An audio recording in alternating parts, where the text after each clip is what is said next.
کے تعاون سے پیش کرنے کی سعادت حاصل کر رہے ہیں۔ عالم اسلام کی معروف شخصیت فضیلت شیخ محمد بن صالح العثیمین رحمۃ اللہ علیہ فرماتے ہیں، حج اسلام کے 5 بنیادی ارکان میں سے ایک اہم ترین رکن ہے، اور یہ اللہ تعالیٰ کا احسان ہے کہ اس نے اپنے بندوں پر حج زندگی میں ایک بار فرض فرمایا۔ حجاج بیت اللہ الحرام کے لیے ضروری ہے کہ خلوص نیت سے صرف اللہ کی رضا کے لیے اپنے حج کے سفر کا آغاز کریں، کیونکہ حدیث قدسی ہے، میں شریکوں میں سب سے زیادہ شرک سے بے پرواہ ہوں۔ جس نے کوئی ایسا عمل کیا جس میں اس نے میرے ساتھ غیر کو شریک کیا تو میں اس کو اور اس کے شریک کو چھوڑ دیتا ہوں اور اس سے بیزار ہو جاتا ہوں۔ اور دوسری نصیحت میں حجاج کرام سے یہ کروں گا کہ اتباع رسول صلی اللہ علیہ وسلم کو اپنی تمام عبادات میں ملحوظ خاطر رکھیں، اور اپنے حج کے مبارک سفر سے پہلے حج عمرے کے احکام کو تفصیل سے سیکھ لیں اور جان لیں، اور اس طریقے کو اختیار کریں جو اللہ کے رسول صلی اللہ علیہ وسلم سے ثابت ہو، کیونکہ آپ علیہ الصلوۃ والسلام نے حج کے تمام احکامات کو واضح فرما دیا، اور جب آپ نے حج کیا تو آپ اپنے صحابہ سے یہ فرما رہے تھے کہ مجھ سے اپنے حج کے مسائل سیکھ لو۔ وَإِذْ بَوَّأْنَا لِإِبْرَاهِيمَ مَكَانَ الْبَيْتِ أَلَّا تُشْرِكْ بِي شَيْئًا وَطَهِّرْ بَيْتِيَ لِلطَّائِفِينَ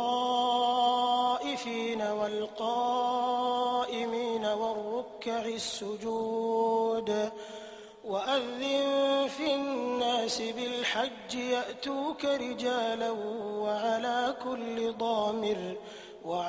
كُلِّ ضَامِرٍ يَأْتِينَ مِنْ كُلِّ فَجٍّ عَمِيقٍ۔ مکۃ المکرمہ، روئے زمین پر اللہ اور اس کے رسول صلی اللہ علیہ وسلم کو یہ شہر دنیا کے دوسرے شہروں سے زیادہ محبوب ہے۔ اس میں کعبہ ہے جو اللہ کی عبادت کے لیے بنائے جانے والا سب سے پہلا اور قدیم گھر ہے، مسلمانوں کا قبلہ اور ان کی دلی محبت کا مرکز ہے۔ یہی وہ جگہ ہے جس کی طرف دنیا میں بسنے والے مسلمان ہر روز 5 وقت اپنا رخ کرتے ہیں۔ ان کے دل اس عبادت گاہ کی زیارت کے لیے بے قرار رہتے ہیں۔ یہی وہ جگہ ہے جس کے لیے حج کا سفر کیا جاتا ہے، یہی وہ مقام ہے جس کا طواف کیا جاتا ہے، یہی وہ عظیم منزلت والے عبادت گاہ ہے جس کی تعمیر حضرت ابراہیم علیہ السلام نے کی، یہی وہ جگہ ہے جس کے ہر چیز کو امن و امان حاصل ہے، یہی وہ مقدس عبادت گاہ ہے جو دنیا میں بسنے والوں کو توحید و امن و سلامتی کا پیغام دیتی ہے، یہی وہ جگہ ہے جہاں ایک نماز 1,00,000 نماز کا درجہ رکھتی ہے۔ ان اول بیت وضع للناس للذی ببکۃ مبارکا وہدی للعالمین فیہ آیات بینات مقام ابراہیم ومن دخله كان آمنا ولله على الناس حج البيت من استطاع إليه سبيلا ومن كفر فإن الله غني عن العالمين۔ اللہ رب العالمین نے اس دنیا میں بسنے والوں کی گمراہی کے اندھیروں کو دور کرنے کے لیے اپنے آخری نبی محمد صلی اللہ علیہ وسلم پر دین اسلام جیسی عظیم نعمت کا نزول فرمایا، تاکہ آپ صلی اللہ علیہ وسلم جن و انس پر اس بات کو واضح فرما دیں کہ ان کی تخلیق کا مقصد اللہ رب العالمین کی عبادت ہے۔ فقد ثبت عن النبي صلى الله عليه وسلم رسول اکرم صلی اللہ علیہ وسلم نے ارشاد فرمایا، اسلام کی بنیاد 5 چیزوں پر ہے، اس بات کی گواہی دینا کہ اللہ کے سوا کوئی معبود نہیں، اور یہ کہ محمد صلی اللہ علیہ وسلم اللہ کے آخری رسول ہیں، اور نماز قائم کرنا، زکوٰۃ دینا، رمضان کے روزے رکھنا، اور حج بیت اللہ۔ حج اسلام کے ارکان میں سے ایک اہم ترین رکن ہے، اور اس وقت تک ایک شخص کا اسلام مکمل نہیں ہوتا جب تک کہ صاحب استطاعت حج نہ کر لے۔ حج ہر اس مسلمان مرد و عورت پر زندگی میں ایک بار فرض ہے جو اس کی طاقت رکھتا ہو، اس کی طرف راستے کی استطاعت رکھتا ہو، عاقل ہو، بالغ ہو اور آزاد ہو۔ حج بیت اللہ کی ادائیگی کے لیے ہر سال دنیا کے تمام ممالک سے لاکھوں مسلمان اس مقدس زمین پر تشریف لاتے ہیں، اور حکومت خادم الحرمین شریفین ملک فہد بن عبدالعزیز حفظہ اللہ اس بات کا خاص خیال رکھتی ہے کہ حجاج بیت اللہ الحرام کو مملکت سعودی عرب کی روئے زمین پر ہر وہ چیز میسر ہو جس کی انہیں دوران قیام ضرورت ہو سکتی ہے۔ حکومت کے تمام شعبے اس اہم ترین فریضے کے لیے آئے ہوئے اللہ کے مہمانوں کی خدمات کے لیے ہمہ وقت تیار رہتے ہیں، اور حجاج کرام کی بہتر سے بہتر خدمت کو اپنا فرض عین سمجھتے ہوئے اسے پورا کرتے ہیں۔ ضیاء الرحمن کی اس روئے زمین پر آمد سے لے کر ان کی واپسی تک امن و سلامتی کے تمام تر وسائل پیش کیے جاتے ہیں۔ حکومت خادم الحرمین شریفین حفظہ اللہ کی جانب سے اے اللہ کے مہمانوں، آپ کے لیے، آپ کی راحت کے لیے تمام تر سہولتیں مہیا کی گئی ہیں۔ انگنت پروجیکٹس آپ کے لیے کھول دیے گئے ہیں، لہذا ہم اس بلد الحرمین میں آپ کا خیر مقدم کرتے ہیں اور آپ سے درخواست کرتے ہیں کہ اپنے آرام اور سہولیات کے لیے ان چیزوں سے فائدہ اٹھانے میں بالکل تردد نہ کریں۔ ہم اس مقدس سرزمین پر آپ کو خوش آمدید کہتے ہیں۔ الحج اشہر معلومات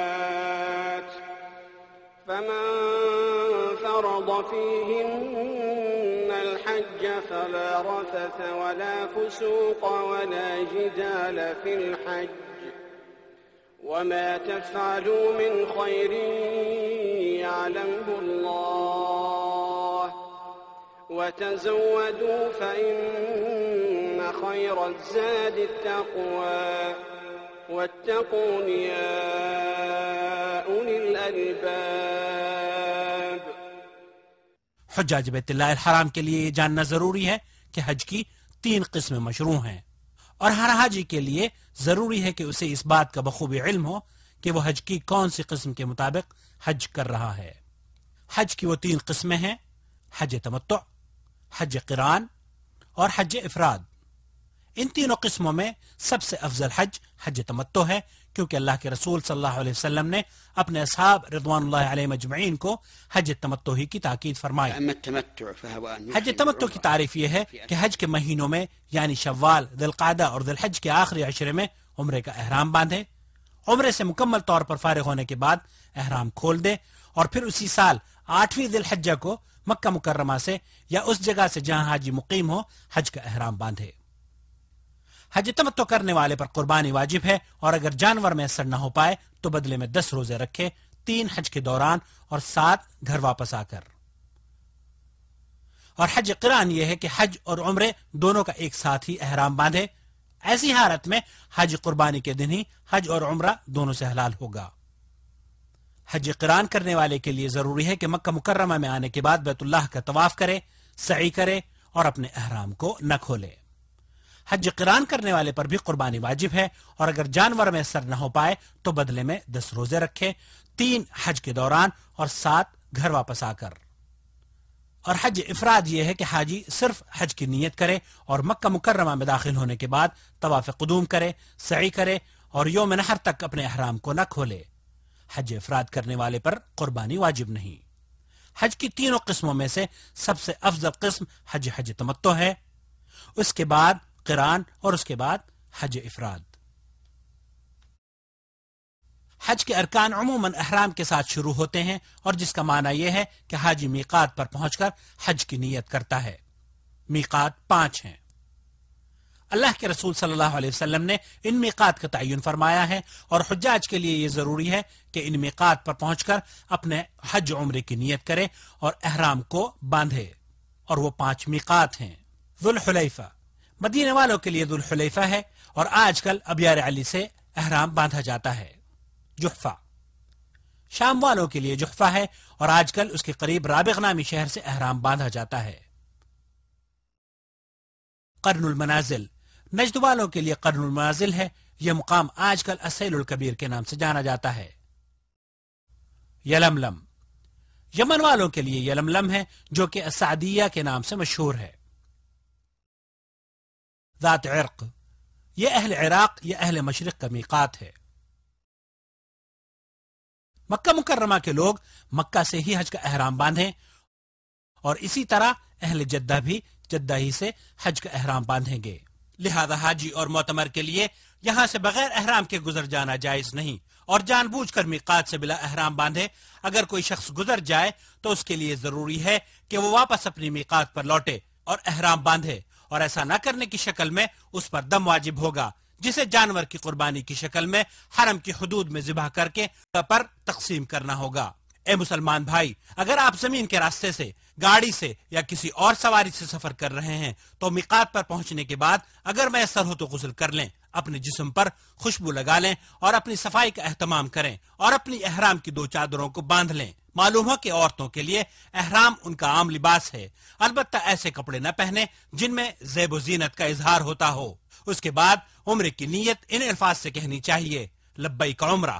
اور آپ اگر سمندر کے راستے سے یا ہوائی جہاز سے سفر کر رہے ہیں تو عام طور پر میقات آنے سے پہلے ہی آمد کا اعلان کر دیا جاتا ہے تاکہ احرام باندھ لیا جائے، اور اگر آپ اپنے وطن سے ہی احرام کی چادریں باندھ کر آئے ہیں تو کوئی حرج نہیں، البتہ عمرے کی نیت میقات پر پہنچ کر ہی کرنی چاہیے۔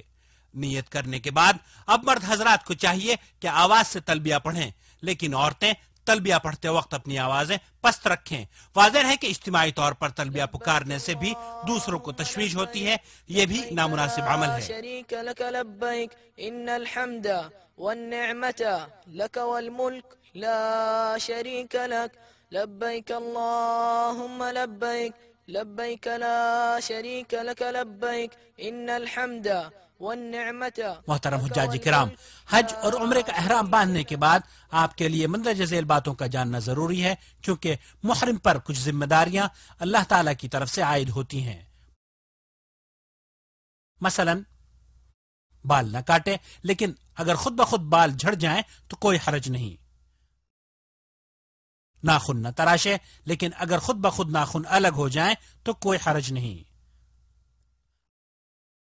اپنے جسم پر اور کھانے پینے کی اشیاء میں خوشبو نہ استعمال کرے، لیکن احرام کی نیت کرنے سے پہلے جو خوشبو لگائی تھی اگر اس کا کوئی اثر باقی ہو تو کوئی حرج نہیں۔ کسی شکار کے جانور کو نہ مارے، نہ بدکائے اور نہ ہی دوسروں کی اس کام میں مدد کرے۔ کوئی محرم یا غیر محرم حدود حرم کے اندر کسی درخت کو نہ کاٹے، اور نہ ہی کوئی ہرا پودا اکھاڑے، اور نہ ہی کوئی گری ہوئی یا کھوئی ہوئی چیز اٹھائے، البتہ اگر نیت اس چیز کے بارے میں اعلان کرنا ہو تو پھر اٹھانا جائز ہے۔ عورتوں کو شادی کا پیغام نہ دے، نہ ہی اپنے لیے یا کسی دوسرے کے عقد نکاح کا سبب بنے، اور جب تک احرام میں ہو شہوت کے ساتھ عورت سے مباشرت اور ہم بستری نہ کرے۔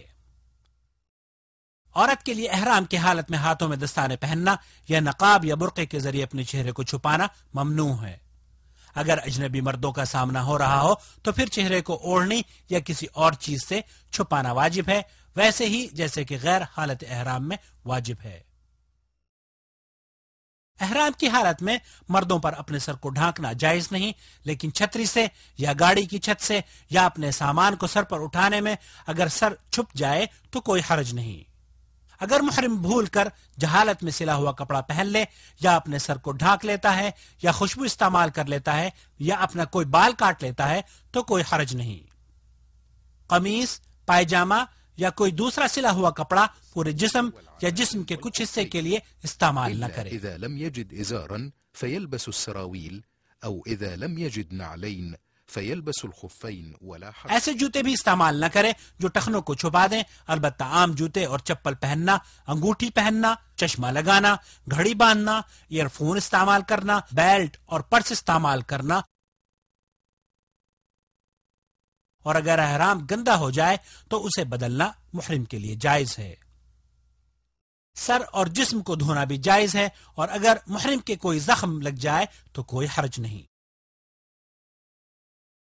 اور واضح ہے کہ احرام کے لیے کوئی خاص نماز مشروع نہیں، جیسا کہ بعض لوگوں کا خیال ہے۔ اللہ تعالیٰ نے جن اعمال کو فرض قرار دیا ہے ان کا التزام کرے، مثال کے طور پر 5 وقتہ نماز با جماعت ادا کرے، جن کاموں سے اللہ تعالیٰ نے روکا ہے ان سے دور رہے، بد کلامی، فحش باتیں، جنگ و جدال اور دیگر نافرمانی کے تمام کاموں سے بچتا رہے۔ اب آپ کا قافلہ اللہ کے فضل و کرم سے مکہ المکرمہ میں داخل ہونے والا ہے۔ یہ وہ گھڑی آ پہنچی ہے جس کا ایک مسلمان کو بڑی ہی بےتابی سے انتظار رہتا ہے۔ داخلے سے پہلے اگر میسر ہو تو غسل کر لینا سنت ہے۔ اب آپ بیت اللہ الحرام میں داخل ہونے لگے ہیں۔ واضح ہے کہ دوسری مساجد کی طرح اس مسجد الحرام میں بھی داخل ہوتے وقت آپ کو اپنا داہنا پیر مسجد کے اندر پہلے رکھنا چاہیے۔ یہ اللہ کے رسول صلی اللہ علیہ وسلم کی سنت ہے، اور داخل ہوتے وقت یہ کہنا بھی سنت ہے، اعوذ باللہ العظیم وبوجہہ الکریم وسلطانہ العظیم من الشیطان الرجیم، بسم اللہ والصلاة والسلام علی رسول اللہ، اللہم افتح لی ابواب رحمتک۔ پھر محرم کو چاہیے کہ نہایت اطمینان اور سکون کے ساتھ اپنے قدموں کو کعبہ مشرفہ کی طرف بڑھائے اور استباع کرے۔ استباع یہ ہے کہ احرام کی اوپر والی چادر کو دائیں کندھے کے نیچے سے نکال کر دوسرے کندھے پر ڈال لے، کیونکہ اللہ کے رسول صلی اللہ علیہ وسلم نے ایسا ہی کیا تھا۔ اس کے بعد حجر اسود کی طرف جائے اور اپنے طواف کا آغاز حجر اسود سے کرے۔ حجر اسود کا بوسہ لینے میں کسی قسم کی مزاحمت نہ کرے اور نہ ہی وہاں کھڑا ہو کر بھیڑ کرے، بلکہ چلتے ہوئے اشارہ کرتا چلے۔ مسلمانوں کو اذیت دینا بہت غلط بات ہے۔ یہاں دھکا پیلی نہیں کرنی چاہیے، اور کافی ہے کہ دور سے ہی ہاتھ اٹھا کر اللہ اکبر کہے اور اپنے 7 چکروں کا آغاز کرے۔ حاجی کو چاہیے کہ دوران طواف کثرت سے اللہ کا ذکر اور دعائیں کرتا رہے۔ طواف کی کوئی خاص دعا مشروع نہیں، جیسا کہ بعض لوگوں نے ہر چکر کی الگ الگ دعائیں بنا رکھی ہیں۔ اور ذکر و اذکار کرتے وقت بھی آواز کو بلند نہیں کرنا چاہیے، کیونکہ دوسرے طواف کرنے والوں کو اس طرح تشویش ہوتی ہے۔ طواف کرنے والا جب بھی رکن یمانی کے پاس جائے، اگر میسر ہو تو اسے چھو لے، دایاں ہاتھ لگائے، رکن یمانی کو بوسہ دینے کی ضرورت نہیں، اور اگر ہاتھ لگانا بھی مشکل ہو تو رہنے دے اور اپنے طواف کو جاری رکھے۔ واضح ہے کہ اس کی طرف اشارہ بھی نہیں کرنا چاہیے، جیسا کہ بعض لوگ کرتے ہیں۔ رکن یمانی اور حجر اسود کے درمیان یہ دعا پڑھنا سنت ہے، واضح ہے اس میں اضافہ نہیں کرنا چاہیے۔ ربنا آتنا فی الدنیا حسنہ وفی الآخرۃ حسنہ وقنا عذاب النار۔ اور اس طرح حجر اسود پر پہنچ کر ایک چکر مکمل ہو گیا، اب اپنے باقی دوسرے چکر بھی حجر اسود سے ہی اسی طرح شروع کرے اور حجر اسود پر ہی ختم کرے۔ طواف میں رمل کرنا مردوں پر سنت ہے، جس کا مفہوم یہ ہے کہ طواف کرنے والا مرد تیز چلے اور قدم قریب قریب رکھے، اور یہ طواف قدوم میں صرف پہلے 3 چکروں میں مسنون ہے، البتہ استباع 7 چکروں میں کرے۔ دوران طواف بعض حجاج کچھ غلطیاں کرتے ہیں، مثلا طواف کرتے وقت حتیم کے اندر سے گزر جاتے ہیں یا مقام ابراہیم کو بیت اللہ کا حصہ تصور کرتے ہیں، جو غلط ہے۔ بذلك قد انقص من طوافه ويكون حينئذ قد طاف ببعض الكعبة۔ اسی طرح خانہ کعبہ کا استلام اور بسا اوقات اس کی تمام دیواروں کا استلام یا اس سے چمٹنا، واضح ہے کہ نبی کریم صلی اللہ علیہ وسلم نے حجر اسود اور رکن یمانی کے علاوہ خانہ کعبہ کے کسی بھی جز کا استلام نہیں کیا، لہذا عقیدت سے مقام ابراہیم اور بیت اللہ کی دیواروں کو چھونا بدعت ہے، اس کی کوئی اصل نہیں، اور اللہ کے رسول صلی اللہ علیہ وسلم نے ایسا نہیں کیا۔ طواف کے دوران ذکر و اذکار کرتے وقت آواز کو بلند نہیں کرنا چاہیے، کیونکہ اس طرح دوسرے طواف کرنے والوں کو تشویش ہوتی ہے۔ دوران طواف حتی الامکان کوشش کرنی چاہیے کہ عورتوں سے الگ رہیں۔ الحجر الأسود وعند مقام إبراهيم فيجب الابتعاد عن ذلك۔ اور جب طواف مکمل ہو جائے تو اپنے دونوں کندھوں کو چھپا لینا چاہیے۔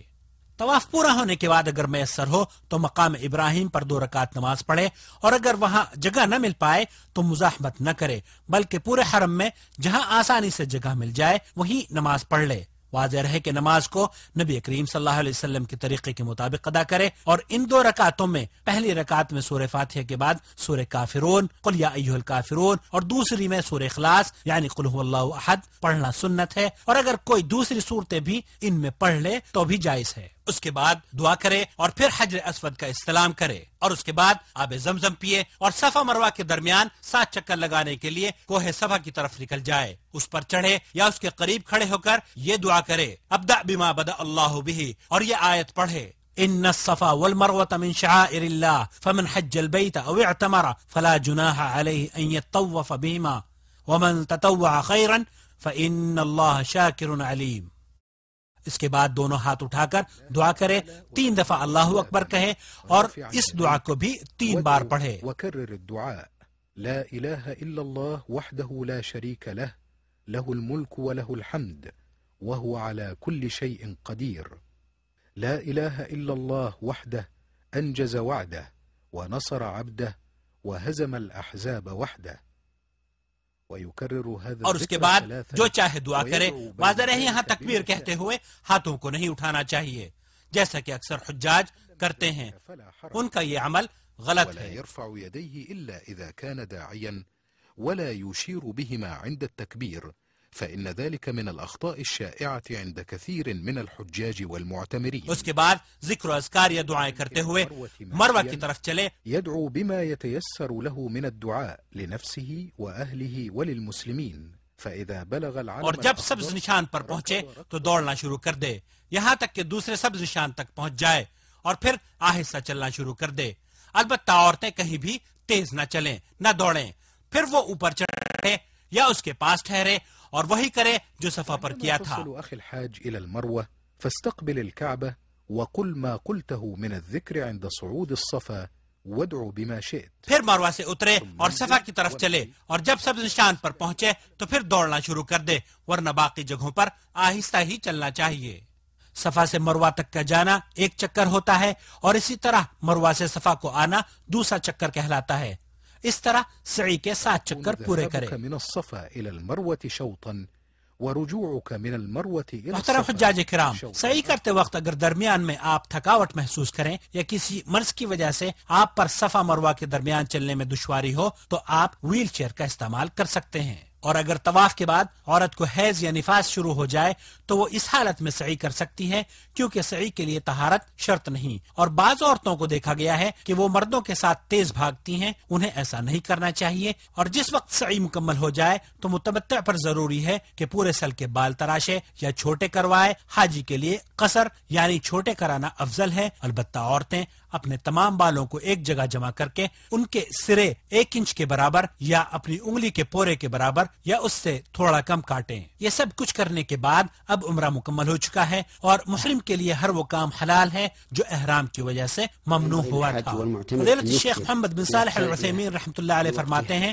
کہ معتمر کو چاہیے کہ احرام باندھنے کے بعد سے لے کر طواف شروع کرنے تک، اور حاجی کو حج کا احرام باندھنے سے لے کر 10 ذی الحجہ تک یعنی بڑے جمرے کو کنکریاں مارنے تک تلبیہ کثرت کے ساتھ پکارتا رہے۔ لبيك اللهم لبيك لبيك لا شريك لك لبيك إن الحمد والنعمة لك والملك لا شريك لك۔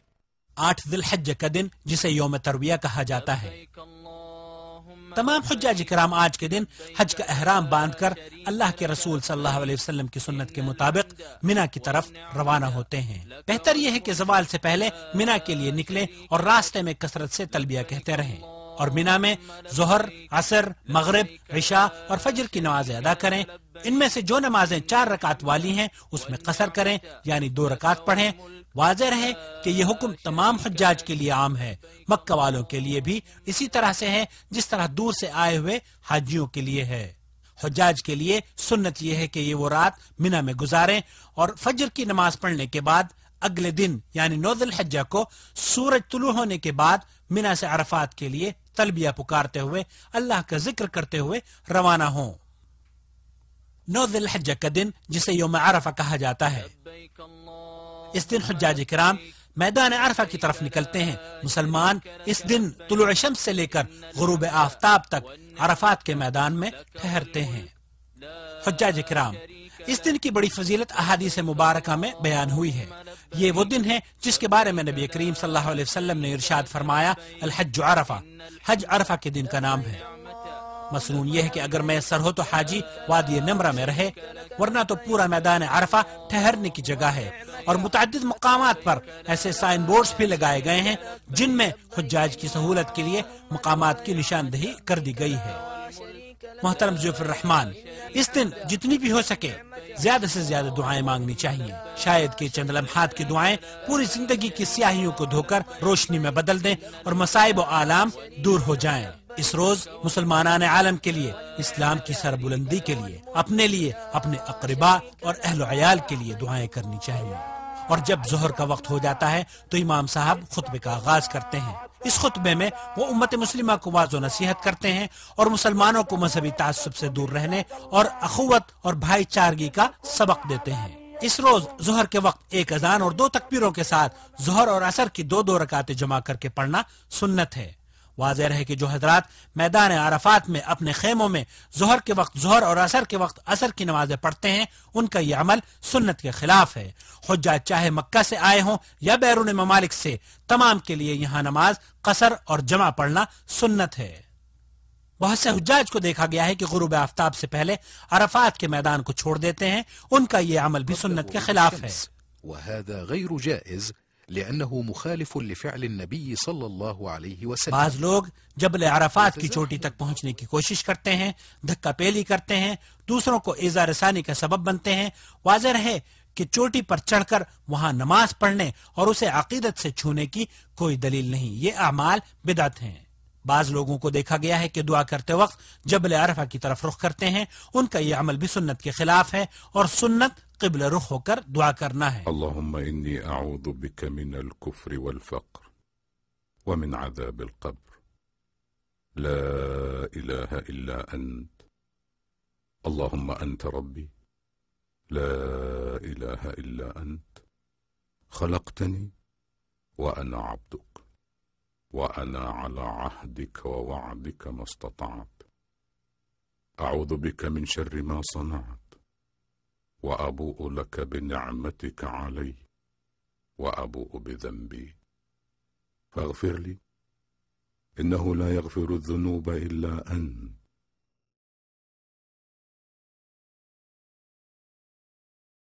ليس عليكم جناح أن تبتغوا فضلا من ربكم فإذا أفضتم من عرفات فاذكروا الله عند المشعر الحرام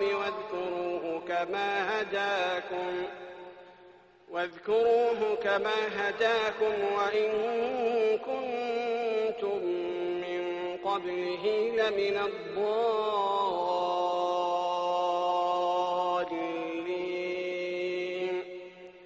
ثم أفيضوا من حيث أفاض الناس واستغفروا الله إن الله غفور رحيم. مزدلفہ 9 ذی الحجہ کو سورج غروب ہو جانے کے بعد حجاج اکرام کے قافلے اللہ کا ذکر کرتے ہوئے مزدلفہ کی طرف روانہ ہوتے ہیں تاکہ وہاں پہنچ کر مغرب کی 3 رکعت اور عشاء کی 2 رکعت اکٹھی 1 اذان اور 2 اقامتوں کے ساتھ پڑھیں اور وہیں پر قیام کریں.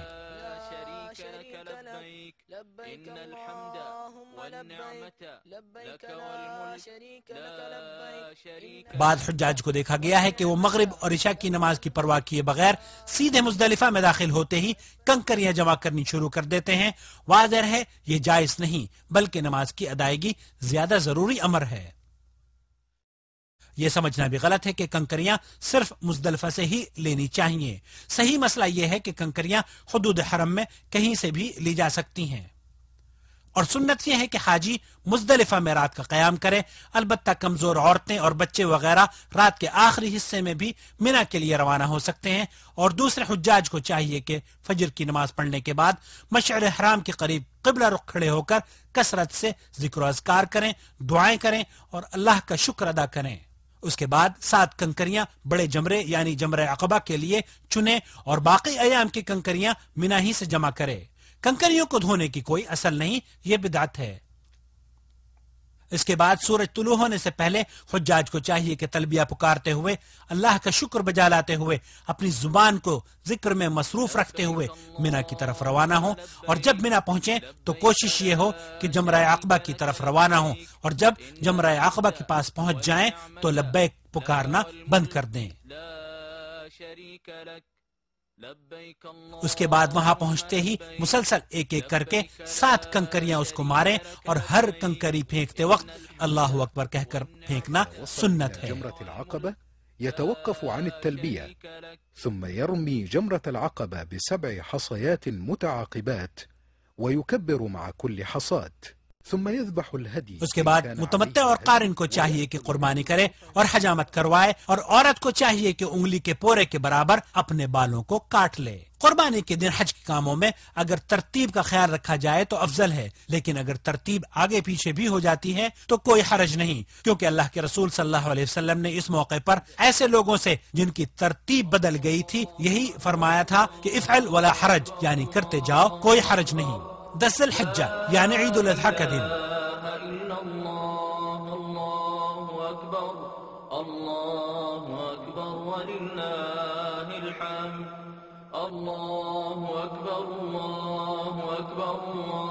مسلمانان عالم اس دن کا استقبال بڑی ہی خوشی اور مسرت سے کرتے ہیں. اس دن یعنی 10 ذی الحجہ کو پوری دنیا کے مسلمان خاص طور پر حجاج کرام اپنے جانوروں کی قربانی کے نذرانے بارگاہ الہی میں بطور شکرانہ اور سنت ابراہیمی پر عمل کرتے ہوئے پیش کرتے ہیں. حکومت مملکت سعودی عرب کی جانب سے حجاج اکرام کی سہولت کے لیے ایک بڑی قربان نظام کیا گیا ہے جس کے دروازے حجاج اور غیر حجاج کے لیے کھلے رہتے ہیں. بعض حجاج جمرات کو کنکریاں مارتے ہوئے کئی غلطیاں کر گزرتے ہیں. مثال کے طور پر حجاج اکرام کا یہ سوچنا کہ وہ کنکریاں جمرات کو نہیں شیطان کو مار رہے ہیں، حالانکہ وہ شیطان نہیں بلکہ اللہ تعالیٰ کا حکم سمجھ کر کنکریاں مارنی چاہیے. بعض حضرات بڑی بڑی کنکریاں، پتھر اور جوتے اور لکڑی وغیرہ مارتے ہیں اور گالیاں تک دے دیتے ہیں. یہ تمام امور غیر شرعی ہیں جسے اللہ کے رسول صلی اللہ علیہ وسلم نے منع فرمایا ہے. کنکریاں مارتے وقت دھکم پیل اور مار دھاڑ کرنا بھی خلاف شرع بات ہے۔ کوشش یہ ہونی چاہیے کہ بغیر کسی کو تکلیف پہنچائے کنکریاں ماریں۔ واضح ہے کہ جمرات کو کنکریاں لگنا ضروری نہیں، بلکہ اگر حوض میں بھی کنکری گر جائے تو شمار ہوں گی۔ بعض لوگوں کی کنکریوں کا نشانہ صرف حجاج ہی بنتے ہیں، یہ صحیح نہیں ہے۔ بیک مشت یعنی ایک مرتبہ ہی ساری کنکریاں مار دینا بھی صحیح نہیں ہے۔ سنت یہ ہے کہ کنکریاں ایک ایک کر کے ماری جائیں اور ہر کنکری کے ساتھ تکبیر کہی جائے۔ اور جب جمرہ عقبہ کو کنکریاں مار لی جائیں اور بال کٹوا لیے جائیں تو اب حاجی پر عورتوں کے سوا ہر دوسری اشیاء حلال ہو گئیں۔ اب حاجی سلے ہوئے کپڑے پہن سکتا ہے۔ اس کے بعد حاجی کو طواف افادہ کرنے کے لیے مکہ مکرمہ چلے جانا چاہیے۔ طواف افادہ حج کا رکن ہے، لہذا باوضو ہو کر طواف کرے، اور اس کے بعد اگر حاجی نے صرف حج کا احرام باندھا تھا یا حج قران کا اور پہلے طواف قدوم کے بعد صفا مروہ کی سعی کر چکا ہے تو وہی اس کے لیے کافی ہے، اور اگر متمتع ہے تو اسی طرح سے سعی کرے جیسے کہ پہلے بیان ہو چکا ہے۔ سعی سے فارغ ہونے کے بعد اب حاجی کا احرام پورے طور پر ختم ہو چکا ہے، اور جو کام احرام کی وجہ سے ناجائز تھے اب سب جائز ہو گئے ہیں۔ واضح رہے کہ طواف افادہ ایام مینا میں کسی بھی دن کیا جا سکتا ہے۔ ایام تشریق 11ویں، 12ویں اور 13ویں ذی الحجہ۔ اس کے بعد حاجی کو منا واپس آ جانا چاہیے تاکہ ایام تشریق وہیں قیام کرے۔ اب جو شخص 2 راتیں گزار کر واپس آنا چاہے اس کے لیے اللہ تعالیٰ نے اجازت عطا فرمائی ہے۔ واذكروا الله في أيام معدودات فمن تعجل في يومين فلا إثم عليه ومن تأخر فلا إثم عليه لمن اتقى واتقوا الله واعلموا أنكم إليه تحشرون۔ اور حجاج کرام پر ایام تشریق میں واجب ہے کہ سورج ڈھلنے کے بعد یعنی زوال کے بعد پہلے چھوٹے جمرے کو 7 کنکریاں مارے اور پھر جمرہ درمیانی کو بھی 7 کنکریاں مارے اور ہر کنکر پر اللہ اکبر کہتا رہے۔ اور سنت یہ ہے کہ چھوٹے جمرے کو کنکریاں مارنے کے بعد دعا مانگی جائے، اور اسی طرح درمیانی جمرے کو بھی کنکریاں مارنے کے بعد قبلہ رخ ہو کر دعا کرنی چاہیے۔ البتہ جمرہ عقبہ جو آخری ہے اس کو کنکریاں مارنے کے بعد دعا کے لیے نہ کھڑا ہوا جائے، اس لیے کہ اللہ کے رسول صلی اللہ علیہ وسلم نے اس کے پاس دعا نہیں کی تھی۔ دوسرے دن بھی زوال سورج کے بعد حجاج کے لیے ضروری ہے کہ تینوں جمرات کو اسی طرح کنکریاں مارے، اور اگر جلدی ہو تو غروب آفتاب سے پہلے مکہ کے لیے نکل جائے۔ اگر جلدی نہیں تو رات مینا میں گزارے اور تیسرے دن زوال آفتاب کے بعد تینوں جمرات کو کنکریاں مارے اور پھر مکہ مکرمہ کے لیے نکل جائے، اور جب گھر واپس لوٹنے کا ارادہ کرے تو طواف وداع کرے۔ طواف وداع۔ حجاج کرام، ایک بار پھر آپ کا قافلہ مکہ المکرمہ میں حج کے احکامات کو پورا کرتا ہوا لوٹ آیا ہے۔ یہاں آپ کو بیت اللہ کو چھوڑ کر جانے سے پہلے طواف وداع کرنا ہے۔ رسول اکرم صلی اللہ علیہ وسلم کا فرمان ہے کہ کوئی شخص بھی اس وقت تک مکہ چھوڑ کر اپنے وطن نہ جائے جب تک کہ وہ بیت اللہ کا طواف نہ کر لے۔ رواہ مسلم۔ امتثالا لأمره صلى الله عليه وسلم الذي قال لا ينفرن أحدكم حتى يكون آخر عهده بالبيت۔ لیکن حائضہ اور نفاس والی عورت کے لیے رخصت ہے۔ واضح ہے کہ طواف وداع کے بعد پچھلے قدموں باہر آنا قطعا جائز نہیں۔ اس کے ساتھ ہی حج مکمل ہو گیا، فللہ الحمد۔ اب آپ مدینہ طیبہ جانا چاہیں تو ضرور جائیں، لیکن واضح ہے کہ حج کے احکام میں اس کا کوئی دخل نہیں۔ مدینہ الرسول صلی اللہ علیہ وسلم میں مسجد نبوی کی زیارت کے احکام۔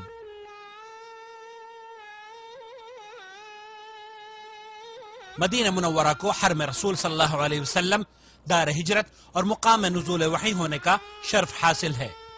مسجد نبوی کی زیارت کرنا سنت عمل ہے۔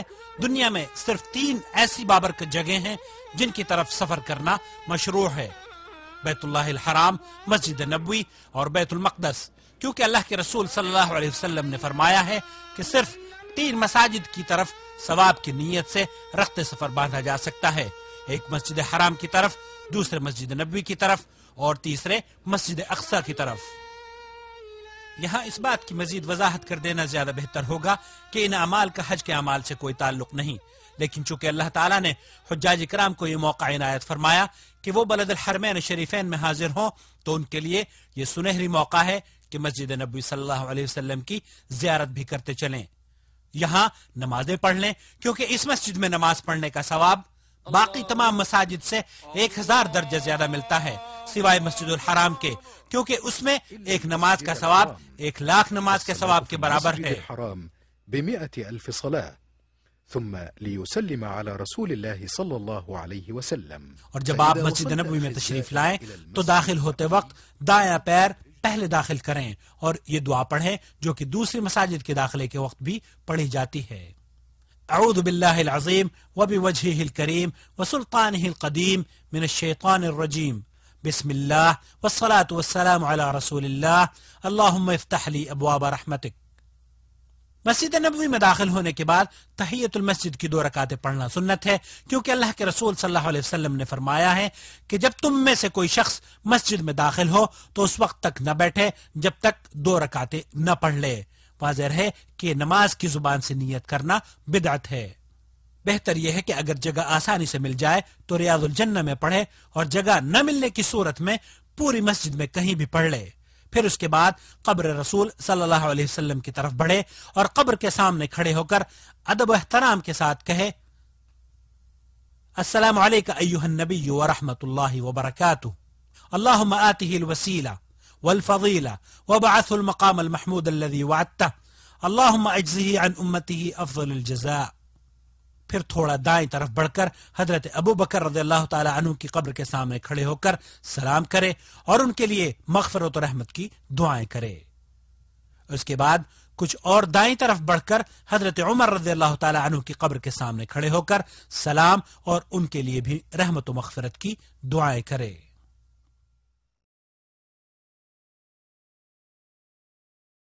بعض لوگوں کو دیکھا گیا ہے کہ زیارت قبر رسول صلی اللہ علیہ وسلم کے وقت دیواروں اور لوہے کی سلاخوں پر ہاتھ پھیرتے ہیں، کھڑکیوں میں برکت حاصل کرنے کے لیے دھاگے وغیرہ باندھتے ہیں، اور دعا کے وقت قبلے کی بجائے قبر کی طرف رخ کرتے ہیں۔ یہ تمام اعمال جائز نہیں، خرافات ہیں۔ صحیح بات یہ ہے کہ آدمی دعا کے وقت قبلہ رخ کھڑا ہو۔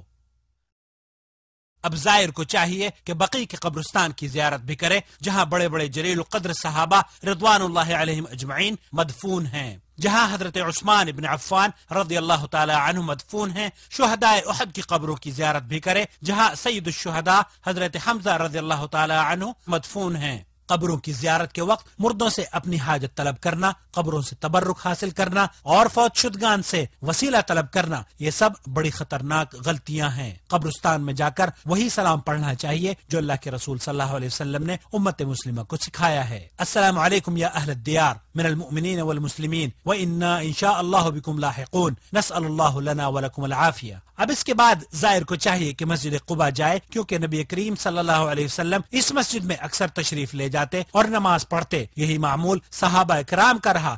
زائرین کرام باقی جتنی زیارتیں مدینہ منورہ میں بنائی ہوئی ہیں، مثلا 7 مساجد وغیرہ، ان کا شریعت میں کوئی ثبوت نہیں، لہذا بلا وجہ ادھر ادھر گھومنے سے بچ کر ان اعمال کو اختیار کرنا زیادہ بہتر ہوگا جن کا شریعت میں ثبوت موجود ہے۔ واضح ہے کہ 40 نمازوں کی ادائیگی کا ثبوت بھی قرآن و سنت میں نہیں ملتا۔